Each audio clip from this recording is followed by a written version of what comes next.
దివాళీ దీపాన్ని సామ్రాణి ధూపాన్ని నీ కళలో నా అక్కలు పెంచే రూపాన్ని అందించే దారాన్ని నీ పని పెంచే గారాన్ని ఎన్నటికైనా నిన్నే కోరే నీ దాన్ని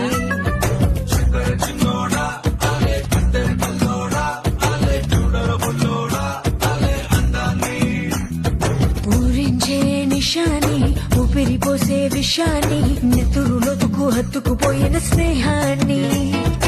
అద్దరు పూసిన బాణాన్ని అల్లాడిస్తా ప్రాణాన్ని అల్లుకుపోరా కముడు రసిన గ్రంథాన్ని